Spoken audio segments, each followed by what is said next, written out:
आजकाल बहुतांश लोकांनी आपल्या घरासाठी कर्ज घेतले, शिक्षणासाठी कर्ज घेतलेत, बिझनेससाठी कर्ज घेतलेत, वैयक्तिक पर्सनल खर्चासाठी पर्सनल लोन पण घेतलेत। पण ह्या कर्जाची परतफेड करताना ग्राहकांना कधी-कधी प्रॉब्लेम्स होतात, कारण काही वेळेस काही अपघात होतात, कोणाची नोकरी जाऊ शकते, कोणाचा व्यवसायामध्ये प्रॉब्लेम येऊ शकतो, आजारपण आपल्याला येऊ शकतो, कारण ह्या गोष्टी काहीही ठरवून केलेल्या नसतात। पण हे बँक कधी समजून घेऊ शकत नाही ना। अशा वेळी ज्या बँकेतून आपण कर्ज घेतलेले आहेत त्या NBFCतून, पतपेढीतून, लोन ॲप्स मधून आपल्याला हॅरेसमेंट केले जाते। हॅरेसमेंटची प्रक्रिया पाहून तर तुम्हाला आश्चर्य वाटेल की कधी-कधी तर ते मारहाणीपर्यंत येतात आणि सोबत आपल्या ऑफिसच्या मागे आपल्या बॉसला भेटून आपली कंप्लेंट सुद्धा करतात आणि आपल्या नातेवाईकांना उलट-सुलट बोलतात, आपल्याला फोनवरची शिव्या पण देतात। अशा प्रकारे कर्जदाराला विविध प्रकारे त्रास दिला जातो। अनेक कर्जदारांना याबद्दल माहिती नसते की RBI ने काय त्यांना गाईडलाईन्स दिलेली आहे। आज आपण या व्हिडिओमध्ये जाणून घेऊया तुमचे जे काय राईट्स आहेत ते पण तुम्हाला माहिती असणे आवश्यक आहे, कारण तुम्हाला ते माहित नसल्यामुळे म्हणूनच हे रिकव्हरी एजंट आपल्याला त्रास देतात, हे लक्षात घ्या।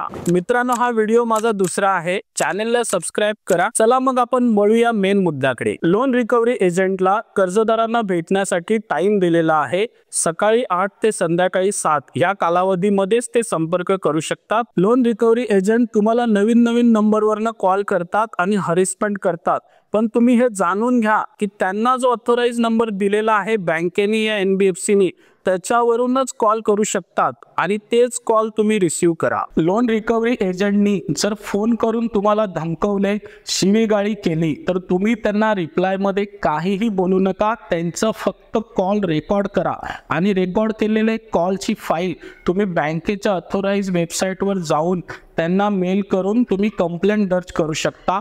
बँकेने जर तुमची कंप्लेंट नाही ऐकली तर तुम्ही लोकल पोलीस स्टेशनला जाऊन भारतीय दंड संहिताचा अधिकार कलम 506 अंतर्गत तुम्ही त्यांच्यावरती कंप्लेंट दर्ज करू शकता। जर तुम्ही पोलीस स्टेशनचे फेऱ्या मारून कंटाळलात, कारण पोलीसवाले पण तुमची कंप्लेंट दर्ज करत नसतील, तर तुम्ही जाऊ शकता दिवाणी न्यायालयात। तिथे जाऊन तुम्ही आदेश घेऊ शकता। जो लोन रिकव्हरी एजंट तुम्हाला सत्वत आहे त्यांचा मनाई आदेश तुम्हाला कोर्टाद्वारे मिळू शकतो। जर रिकव्हरी एजंट कर्जदाराला मारहाण करत असेल, सार्वजनिक ठिकाणी अपमान करत असेल, तर कर्जदार RBIच्या ऑथराइज पोर्टलवर RBI लोकपाल मध्ये कंप्लेंट दर्ज करू शकतात आणि त्या कंप्लेंट मध्ये एवढी ताकद आहे की तुम्ही बँकेचं लायसन पण रद्द करू शकता। चला तर मित्रांनो, आपण पाहूया RBI लोकपालकडे कशा प्रकारे ऑनलाईन आपण कंप्लेंट दर्ज करू शकतो। इथे तुम्हाला एक ऑप्शन दिसेल जिथे आपल्याला RBI मध्ये कंप्लेंट दर्ज करायची आहे। Click here to file complaint against any regulated entity, म्हणजे बँक्स, NBFC, सिस्टम पार्टिसिपेट्स याच्यावरती तुम्हाला क्लिक करावं लागेल। क्लिक केल्यानंतर तुम्हाला अशा प्रकारे इंटरफेस येईल। कंप्लेंट मॅनेजमेंट सिस्टम, इथे तुम्हाला फाईल, कंप्लेंट, ट्रॅकवर कंप्लेंट, जर तुम्ही कंप्लेंट केले तर तुम्ही इथे ट्रॅक करू शकता। फाईल अँड अप्रियल, फीडबॅक, हे सगळे ऑप्शन्स तुम्हाला इथे दिसतील। तुम्हाला कंप्लेंट करायची आहे तर तुम्हाला फर्स्ट ऑप्शनला क्लिक करावं लागेल। मग तुम्हाला अशा प्रकारे इंटरफेस येईल। इथे तुम्हाला कॅपच्या बाजूला दिसत आहे, तो मेन्शन करून तुम्हाला नेक्स्ट वर क्लिक करावं लागेल। अशा प्रकारे इंटरफेस येईल। Complaint details, name of the complaint, म्हणजे तुम्हाला कोणाविरुद्ध तक्रार करायची आहे त्यांचं नाव इथे तुम्हाला मेन्शन करावं लागेल। मोबाईल नंबर तुम्हाला इथे मेन्शन करावा लागेल आणि गेट OTP वरती क्लिक करावं लागेल। क्लिक केल्यानंतर तुम्हाला OTP येईल, तो OTP तुम्हाला मेन्शन करावा लागेल। त्याच्यानंतर तुमचा मोबाईल नंबर व्हेरीफाय होईल। त्याच्यानंतर तुम्हाला अशा प्रकारे इंटरफेस येईल। कंप्लेंट डिटेल्स, जे इथे नाव तुम्ही मेन्शन केलं आहे कंप्लेंट धारकाचं ते नाव येईल, मोबाईल नंबर इथे येईल। इथे तुम्हाला तुमचा ईमेल ID मेन्शन करायचा आहे। कंप्लेंट कॅटेगरीमध्ये तुम्हाला सिलेक्ट करावं लागेल। इथे तुम्हाला दिसेल कशा प्रकारे आपल्याला कंप्लेंट करायची आहे, म्हणजे जर तुम्ही इंडिव्हिज्युअल पर्सन असतील तर फर्स्ट ऑप्शन करा, इंडिव्हिज्युअल पण तुमचा बिझनेस आहे तर सेकंड ऑप्शन, तुमचा प्रॉपरायटरशिप आहे, पार्टनरशिप आहे तर थर्ड ऑप्शन, लिमिटेड कंपनी आहे तर फोर्थ ऑप्शन, तुमचा ट्रस्ट असेल, ट्रस्ट मार्फत तुम्ही करत आहात तर ट्रस्ट सिलेक्ट कराल। जर तुमचं असोसिएशन असेल तर तुम्ही असोसिएशन मार्फत करू शकता। गव्हर्नमेंट डिपार्टमेंटमध्ये तुम्ही असाल तर ते सिलेक्ट करू शकता। PSU कर्मचारी असाल तर PSU कर्मचारी सिलेक्ट करू शकता। जर तुम्ही सीनियर सिटीजन आहात तर तुम्ही सीनियर सिटीजन सिलेक्ट करू शकता। अदर्स असेल तर तुम्ही अदर्समध्ये क्लिक करू शकता। त्यानंतर तुम्हाला तुमची एज इथे मेन्शन करायची आहे। जेंडर तुम्हाला इथे सिलेक्ट करायचं आहे, मेल फिमेल।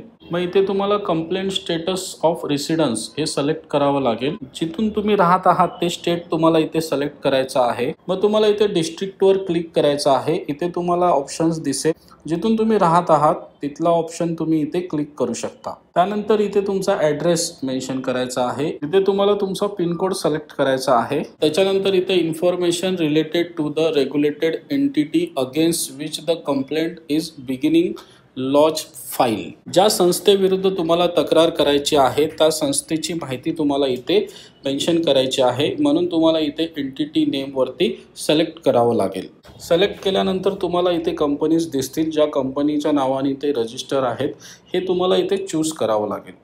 त्याच्यानंतर तुम्हाला has your complaint already been dealt with or is under process, ह्याच्यामध्ये सांगत आहे की ऑलरेडी तुमची तक्रार ऑलरेडी तुम्ही केलेली आहे का, किंवा ह्याच्यावरती लोकपाल आधी प्रोसेस करत आहे का। जर करत असेल तर येस, किंवा नसेल तर तुम्हाला नो वर क्लिक करायचं आहे। ही तक्रार तुम्हाला कुठल्या संस्थेमार्फत करायची आहे का, ही तक्रार नियमन केलेल्या संस्थेच्या कर्मचाऱ्याकडून येते का, त्याच्यात नियुक्त केलेले आणि कर्मचाऱ्याबद्दल काही संबंध आहेत का, असतील तर यस किंवा तुम्हाला नो करायचे। त्यानंतर तुम्हाला नेक्स्ट वर क्लिक करायचं आहे। तुम्ही नमूद केलेल्या संस्थेकडे तुम्ही लेखी किंवा इलेक्ट्रॉनिक मार्फत कंप्लेंट केलेली आहे का, जर केली असेल तर यस करा किंवा नो करा। इथे इम्पॉर्टंट तुम्हाला वाचावं लागेल की तुम्हाला RBI मध्ये कंप्लेंट करत आहात तुम्ही, आणि ह्याच्या आधी तुम्ही त्या संस्थेला डायरेक्टली कुठेही कंप्लेंट केलेली नाही आहे। त्यामुळे तुम्हाला इथे कन्फर्मेशन द्यायचं आहे, ओके करायचं आहे। नंतर तुम्हाला इथे loan deposit account number mention करायचा आहे, ज्या अकाउंटमधून तुम्हाला कंप्लेंट दर्ज करायची आहे। फॅक्ट ऑफ द कंप्लेंट, इथे कंप्लेंटची तक्रारीची तथ्य इथे तुम्हाला मेन्शन करायची आहेत फॅक्ट्स ऑफ कंप्लेंटमध्ये। त्याच्यानंतर अपलोड फाईलमध्ये तुम्हाला अपलोड करायचे आहे जे तुमच्याकडे एव्हिडन्स आहेत, हे सगळे फाईल तुम्हाला अपलोड करून सबमिट करायचं आहे। हे अपलोड सगळं झाल्यानंतर तुम्हाला RBI कडनं कंप्लेंट नंबर मिळेल। त्या कंप्लेंट नंबरद्वारे तुम्ही आपले स्टेटस चेक करू शकता की तुमच्या कंप्लेंटवरती कशा प्रकारे कारवाई होत आहे। लोन रिकव्हरी एजंट ज्या वेळेस कर्जदारांना भेटायला येतील तेव्हा त्यांनी सोबत काही गोष्टी ठेवल्या पाहिजेत, जसं ID प्रूफ ठेवणं गरजेचं आहे, बँकेने दिलेली ऑथोराइज लेटर ज्या एजन्सीची त्यांच्याकडे आहे ती ठेवणं आवश्यक आहे। त्याच्यासोबत बँकेने जे तुम्हाला नोटीस पाठवले त्या नोटीसची कॉपी पण त्यांच्याकडे असणे आवश्यक आहे। जर रिकव्हरी एजंट ह्या गोष्टी तुम्हाला देत नसेल किंवा दाखवत नसेल तर तुम्ही त्यांचा व्हिडिओ बनवून सायबर क्राईम रिपोर्टमध्ये कंप्लेंट दर्ज करू शकता। लोन रिकव्हरी एजंट यांना DRA सर्टिफिकेट ठेवणं गरजेचं आहे, म्हणजे डेट रिकव्हरी एजंट सर्टिफिकेट हे असणं गरजेचं आहे। जर ते सर्टिफिकेट त्यांच्याकडे नसेल तर कर्जदार त्यांना भेटण्यासाठी नकार देऊ शकतात। कर्जदारांना हे जाणणं गरजेचं आहे की आपल्याला बँकेचे पैसे घेतले ते तर आपल्याला भरायलाच पाहिजे, किती आपल्याला हॅरेसमेंट पासून आपण वाचलो तरी हे पेमेंट तर आपल्याला करायलाच पाहिजे। मग जेव्हा आपण हे पेमेंट करू शकत नाही तर ह्याची आपल्याला स्वतःला माहिती असते की आता आपल्याला हे पेमेंट परतफेड करणे कठीण जात आहे। अशा वेळेस जेव्हा आपण पेमेंट करत नाही त्यावेळेस बँकेकडनं आपल्याला डिफॉल्टर केले जाते आणि आपल्याला नोटीसवर नोटीस पाठवली जाते। पण आपण ह्या नोटीसची वाट का बघायची, कारण आपल्याकडे पण एक राईट्स आहेत, ती म्हणजे प्रेयर नोटीस देणे। ज्या वेळेस आपण लोन भरू नाही शकत त्यावेळेस तुम्ही बँकेला एक प्रेयर नोटीस द्या। त्या नोटीसमुळे एक गोष्ट होईल की RBIच्या गाईडलाईन नुसार त्या नोटीसचं तुम्हाला उत्तर दिल्याशिवाय बँक पुढील कारवाई करू शकणार नाही, त्यामुळे तुम्ही होणाऱ्या त्रासापासून वाचू शकता। बँकेचा मेन उद्देश आहे तुमच्याकडनं कर्ज वसुली करणे, मग बँक असो किंवा NBFC असो, ते नेहमी तिसरा पर्याय पण शोधतात। त्याच्यासाठी पण त्यांनी डिपार्टमेंट ठेवलेलं आहे, ते म्हणजे लोन सेटलमेंट डिपार्टमेंट। तुम्ही त्यांच्याशी पण संपर्क साधून तुमचं लोन 50 ते 70% पर्यंत कमी करून सेटल पण करू शकता। मित्रांनो, बँकेमध्ये जेव्हा तुम्ही लोन घेताना डॉक्युमेंट जमा केले आहेत ते प्रॉपरली जेन्युइन आहेत, मग कशाला तुम्ही ह्या लोन रिकव्हरी एजंटला घाबरता? आपण काय चोरी केलेली आहे का? म्हणून हा व्हिडिओ तुमच्यासाठी खास बनवला होता। हा व्हिडिओ तुम्हाला कसा वाटला नक्की मला कमेंट बॉक्समध्ये कमेंट करा, आणि ज्या पण मित्रांचे या ज्या कोणाला प्रॉब्लेम असेल, जे लोक लोन हॅरेसमेंट मधून परेशान असतील त्यांना हा व्हिडिओ जास्तीत जास्त शेअर करा। तुमच्यामुळे कोणाची तरी मानसिक स्थिती ठीक होईल। व्हिडिओला जास्तीत जास्त लाईक करा आणि असे टॉपिक पाहण्यासाठी आमच्या चॅनलला सबस्क्राइब करा।